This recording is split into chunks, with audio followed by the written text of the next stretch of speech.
আমার এই পাশেও গ্রাম ও পাশেও গ্রাম, আমি আছি চট্টগ্রাম। আজকে আমরা ইফতার করবো চট্টগ্রামের এমন একটি জায়গায় যেখানে গ্রামীণ প্রাকৃতিক সৌন্দর্য আর চা বাগানের মনোরম দৃশ্য রীতিমতো প্রকৃতি প্রেমিকদের অবাক করে। তো চলুন যাওয়া যাক, লেটস গো।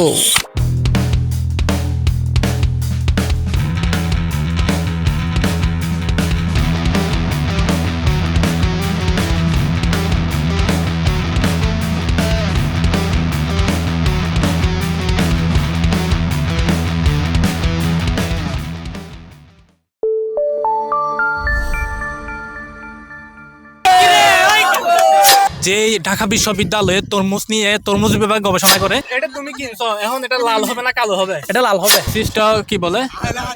আহলে হাদিস পলিটেকনিক্যালে 2 দিন পর একটা আন্দোলন শুরু করে এবং ঢাকায় চলে যায়। ওয়েলকাম টু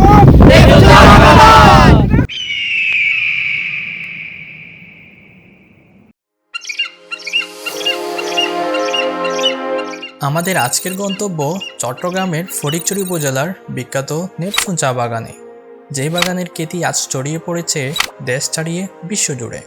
চারদিকের সবুজ চাদর বেছানো আর পাহাড়ের বাজে বাজে লুকিয়ে থাকা এই অপূর্ব দৃশ্যগুলো দেখে মনে হবে যেন আমরা কাশ্মীরের কোনো এক পাহাড়ি উপত্যকায় দাঁড়িয়ে আছি। তবে এই বাগানটি শুধু রূপেই অনন্য নয়, এর রয়েছে এক বিশাল বিশেষত্ব। আপনারা অনেকে হয়তো জানেন না, আমাদের প্রতিদিনের পছন্দের সেই ইস্পাহানি মির্জাপুরি চায়ের অন্যতম প্রধান উৎস কিন্তু এই নেপসুন চা বাগান। আপনার সকালের চায়ের পিয়ালার সেই সতেজ স্বাদ হয়তো আসছে আমাদের এই চট্টগ্রামের সুন্দর মাটি থেকে। আমরা এখন বাগানটির বুক ছিঁড়ে ভেতরের দিকে এগিয়ে যাচ্ছি।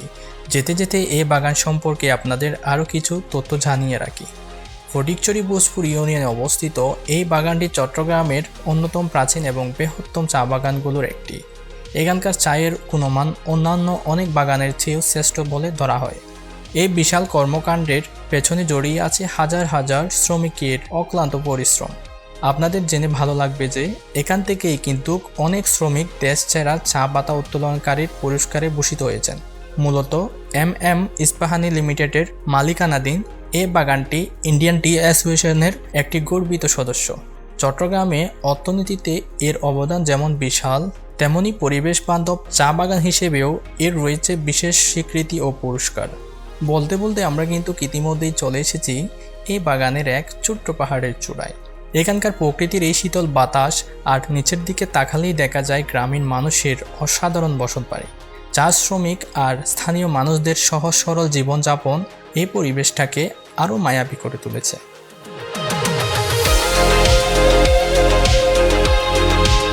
আজকের দিনটি আমাদের জন্য আরও স্পেশাল, কারণ দেশের বিভিন্ন প্রান্তে ছড়িয়ে থাকা আমরা এসএসসি 2022 ব্যাচের বন্ধুরা সবাই মিলে আজ এই প্রাকৃতিক সৌন্দর্যের মাঝে একত্রিত হয়েছে। অনেকদিন পর প্রিয় মানুষগুলো একসাথে দেখেই মনে হচ্ছে স্কুল জীবনের সেই পুরনো দিনগুলোতে ফিরে গিয়েছি। এত সুন্দর একটা জায়গায় এসে আমরা আজ সিদ্ধান্ত নিলাম এই পাহাড়ের চূড়াতেই আমরা আজ আমাদের ইফতার সারব। আসসালামু আলাইকুম। আজকে 7-26 রমজান। আমরা দেশের বিভিন্ন প্রান্ত থেকে আমাদের পুরানো বন্ধুরা মিলে এসেছি 2022-এ যারা আমরা একসাথে ছিলাম, আজকে সবাই মিলে এসেছি চট্টগ্রামের এমন একটি জায়গায় যেখানে বাংলাদেশের সেরা সেরা চা বাগানের মধ্যে এটি একটি অন্যতম। এটি হচ্ছে চট্টগ্রামের ফটিকছড়িতে নেপসুন চা বাগান। যে ইস্পাহানি চা রয়েছে, আপনারা যে ইস্পাহানি চা খান ওই ব্র্যান্ডের চা এখান থেকেই তৈরি হয়। আজকে আমরা সবাই একসাথে হয়েছি, প্রায় অনেকজন আছে দেশের বিভিন্ন জায়গা থেকে এসেছি। প্রিয় দর্শক, আমাদের সাথে আছে রাবিয়ান রাকিব, যে ঢাকা বিশ্ববিদ্যালয়ে তরমুজ নিয়ে তরমুজ বিভাগ গবেষণা করে। আজকে ওই অভিজ্ঞতার আলোকে আজকে সেই কিছু তরমুজ কিনেছে। এখন আমরা দেখবো এই তরমুজগুলা কি রকম হয়, লাল হবে নাকি কালো হবে, একটু আমাকে কেটে দেখাও। এটা তো যেহেতু তুমি ঢাকা বিশ্ববিদ্যালয়ে তরমুজ বিভাগের ডিগ্রি অর্জন করতেছো, সেহেতু তোমার অভিজ্ঞতার আলোকে আমরা সবাই একটু দেখতে চাই। এটা 100% লাল হবে। তাই তুলে দেখো, তাই সবাই মধু বলি।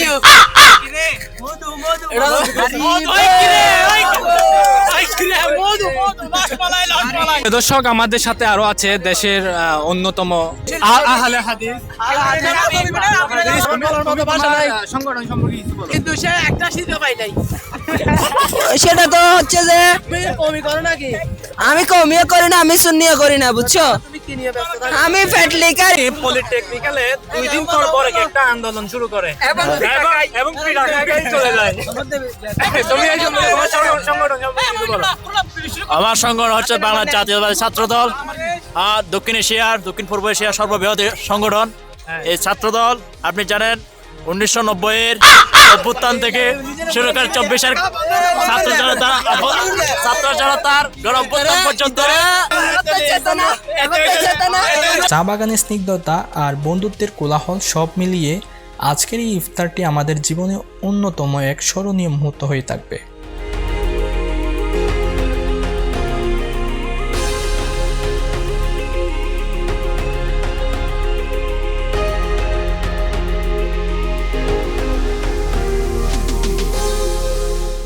আজকে এখানেই শেষ করছি, দেখা হবে পরবর্তী কোনো ভিডিওতে।